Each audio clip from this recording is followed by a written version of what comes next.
Hello everybody, welcome to my channel. My name's Kristi. Today's video, gonna be meal prep. So just in case you are new and you don't know about my channel, you're gonna find keto, low carb, diabetic friendly recipes. We're gonna be going over grocery hauls, meal plans, what I eat in a day. So make sure you subscribe, hit the notification bell so that when I upload, you're gonna know. Follow me over on Instagram. I'll have my name at the bottom of the screen, and make sure you check out that description box. That's where I'll have linked the Facebook group, All Things Keto with Kristi. There is no keto police in my Facebook group. We pride ourselves on giving them the boot if they come in. So no matter what journey you're on, low carb, keto, or just looking for information, make sure you come over, click the link. But while you're in the description box, make sure you check out all of those links because I am going to have some affiliates down there. So it's going to give you the opportunity to save some money. And before I get started with today's video, let me ask you this. Are you meal prepping? I used to do it a lot at the very beginning of my low carb keto weight loss journey, and then I stopped. I am starting back because it helps so much, especially during these busy times of year with birthdays in December, holiday get-togethers, shopping, family coming in.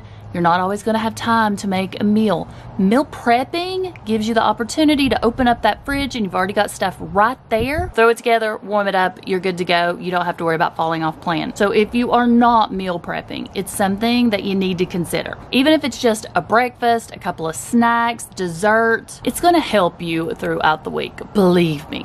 Okay, let's go ahead and get started with today's video. Today I'm going to be making a recipe I have not made in what feels like ages. I completely forgot about it. I created this one right after I first started keto when I was having issues with texture. We'll go over that in a second. So today what I'm going to be making is some blueberry muffins. What I'll do is I will link the recipe for you up in the cards and down in that description box so you can click on it and you'll be able to get all of the measurements that you need. Now I did not do macros on this because this is a very simple recipe that you can customize. You're going to be able to do so many different things. Just take your base recipe and then you can put in whatever flavorings or extracts, fruits that you want. Go ahead and preheat your oven at 350. Now let me go over the base ingredients for the muffin mixture. You're going to need almond flour, your sweetener of choice, 2 eggs, sour cream, baking powder, and salt. When I created this recipe, it was because I was having issues with texture. I do not like gritty or grainy, and I noticed that threw me off in the beginning of my keto journey. Let me say this, all almond flours are not created equally. So if you're having texture issues, if you don't like the taste of almond flour, try Blue Diamond. You can get it in grocery stores in my area. You can also order it on Amazon if you want to. My Sam's Club has these big jumbo bags, so I stay stocked up on them. Let me also say this. If you are using almond flour in baked goods like muffins and cupcakes, you want to have the finely sifted, and you also want to sift it yourself. I'll do a quick rundown of the measurements right here. So you're going to need 1.5 cups of sifted almond flour, 1/4 to 1/2 cup keto sweetener of choice.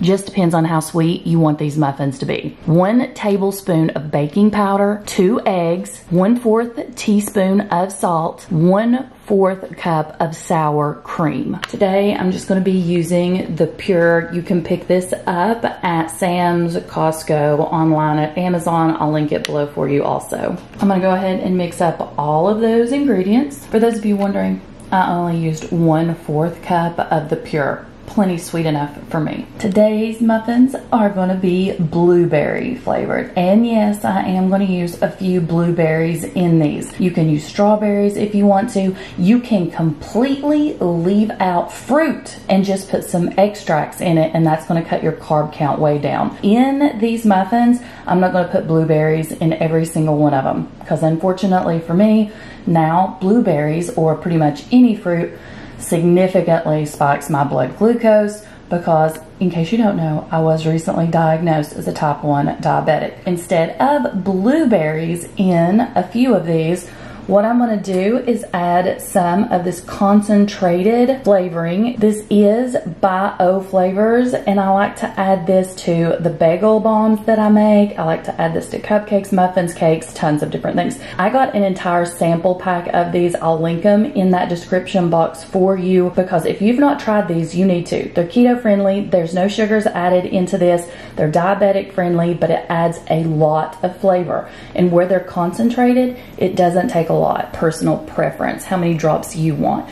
But think about it, you can make banana nut, just use banana extract if you want to, and then throw some walnuts or pecans in this. You've got the base recipe, and you're going to be able to do whatever you want with it. So I'm going to go ahead and mix up this concentrate in here and then dish out a few of these before I add blueberries. Now you're going to want to let these sit for a few minutes because we did add baking powder into this. So it is going to let them rise a little bit. So while these sit, go ahead and get your liners ready. This is overkill, but I am using my silicone muffin pan with my silicone liners. It just makes it easier. So I'm gonna go ahead and spray these down with a little bit of oil. That way, I'm just gonna make sure they're not gonna stick. I'm gonna be making 4 that have no blueberries, only blueberry flavoring. So for the ones I added blueberries to, there are blueberries in the batter, sort of towards the middle, but I wanted to put a blueberry on top so that I wouldn't get them confused. I am like 95% sure that I overfilled these, so it looks like we're gonna have some jumbo muffins this time. Gonna put them in that oven, 350 degrees for about 20 to 25 minutes. Okay, we'll see you guys in a few seconds. I personally leave these in until they start to get a little golden brown. This time they were in 24 minutes. It's best if you can let these completely cool before taking them out of the silicone liners. You know how it is, you don't want them to get stuck. Before cooking these in the past, I've even put a little bit of cream cheese swirl in them. There's so many different things that you're going to be able to do. When you have these cooled, store them in an airtight container in the refrigerator. If you want to eat them cold, eat them cold. If you want to warm them up in the microwave or the air fryer for a few seconds, you can. You guys are going to love these. We have a little bit of leftover ham, and my kids have been begging for some ham salad. I do not do anything fancy. I'm going to add mayo and also some sugar-free pickle relish. Now I do process my ham in my little Ninja right here. I've had this thing, I swear, probably 10 years at this point. Absolutely adore this little chopper slash processor. But anyways, going to go ahead and put the ham in there. Then I'll just mix in the mayo and the pickle relish. Cut this up into some smaller chunks. Still have quite a bit of ham left. With the Ninja, all you've got to do with this one is just pulse it and it sort of shreds it up. And that's about the consistency we like. We don't want big chunks in here, but I don't want it turned into mush either. I thought this massive glass bowl would be plenty big enough to put this ham in. Now, of course, I'm questioning my judgments. Going in with round 2. So I guess I'm going to be moving this over to a larger bowl. Round 3 of chopping. Since this is on camera, you probably can't tell, but this is a massive Tupperware bowl full of chopped up ham. I am shocked it produced that much. I do want to mention that we picked this ham up at Sam's. We had never got one before. It was just a member's mark. Normally we get the Virginia ham or the Smithfield ham. It's our favorite. But this year, of course, they were hard to find. We sort of had to fight over this ham at Sam's one day. It was good. I was extremely impressed. Everybody loved the ham. Mayo that I am using is Duke's. It's our go-to mayonnaise. There is no sugar added into this one. It is going to have soybean oil, so inflammatory properties are in this. I don't measure anything out. I'm just going to put quite a bit of mayo in this. It may take the entire 32 ounces, I have no idea. The pickle relish is Mount Olive, no sugar added, sweet relish. This is something that I pick up at Publix in my area.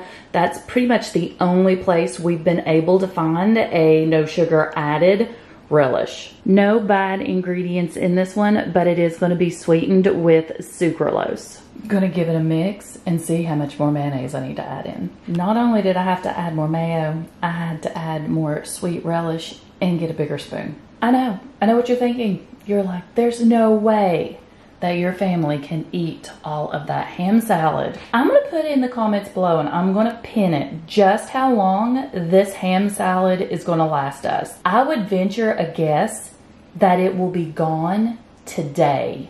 I don't even give it 24 hours. When you ask my kids what's their favorite thing about the holidays, do you know what they say? Ham salad. I'm not exaggerating. They only get it usually at Thanksgiving, Christmas, and maybe Easter. So ham salad is like their reward. They're going to be thrilled today.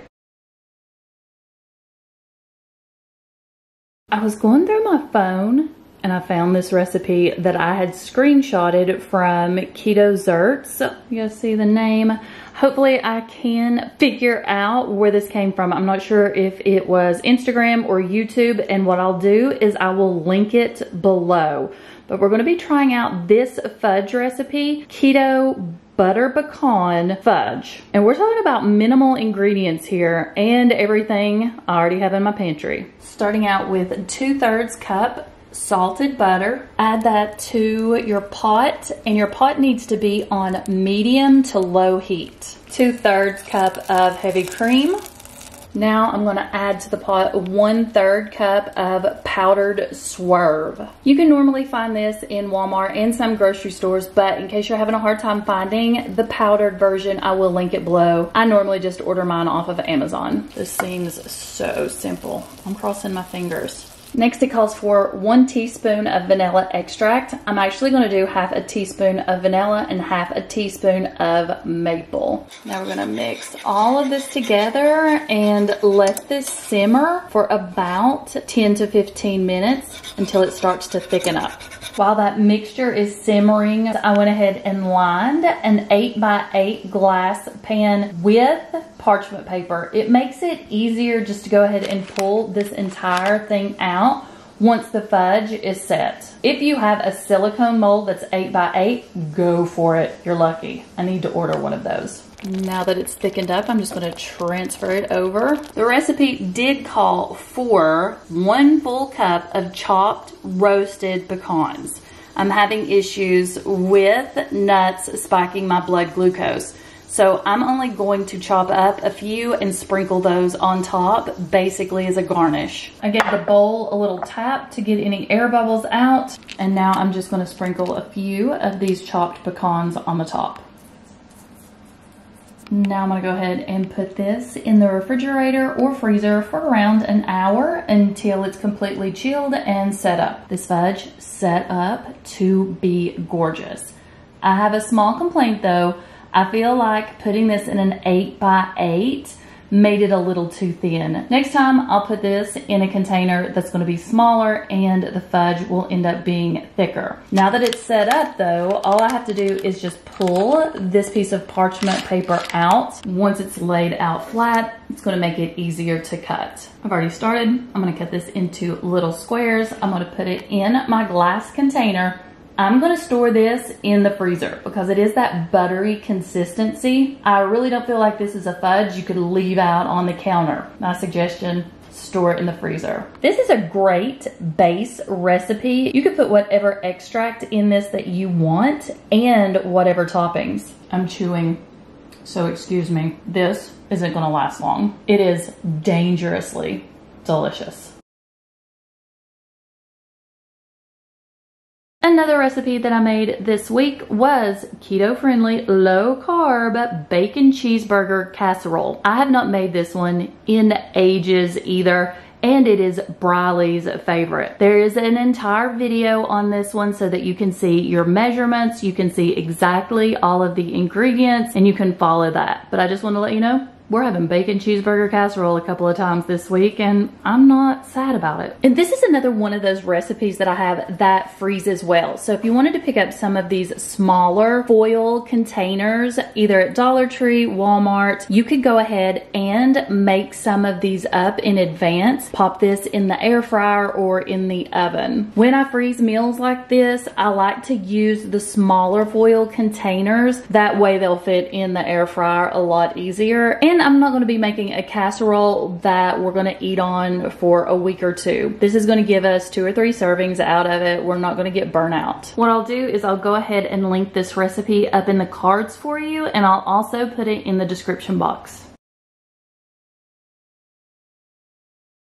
No need to go over this in detail, but I did meal prep 2 pieces of mahi and 2 pieces of salmon to have throughout the week. All I do is take a piece of aluminum foil, I add extra virgin olive oil to that, and then I sprinkle with Old Bay seasoning. Then I go ahead and wrap those together tightly, put it in the oven for around 15 to 20 minutes at about 350 degrees, 375. You can also cook this in the air fryer if you want to, but since I was doing 4 pieces, I went ahead and done it in the oven. I'm gonna go ahead and open one of these up so you can see what it looks like on the inside. So all it does is steam it so that it stays nice and juicy, so it's not gonna dry out your fish. There's the mahi and there is the salmon. Now I like to go ahead and make these up in advance because Kerrigan actually likes her salmon cold. She does the whole deconstructed sushi in a bowl. That's all over TikTok. 4 meals right there. I really appreciate you all watching. Let me know in the comments below, what did you meal prep this week? Have you started meal prepping? Are you considering meal prepping? I need to know. Give me all the information. I'll see you in the next one. Bye guys.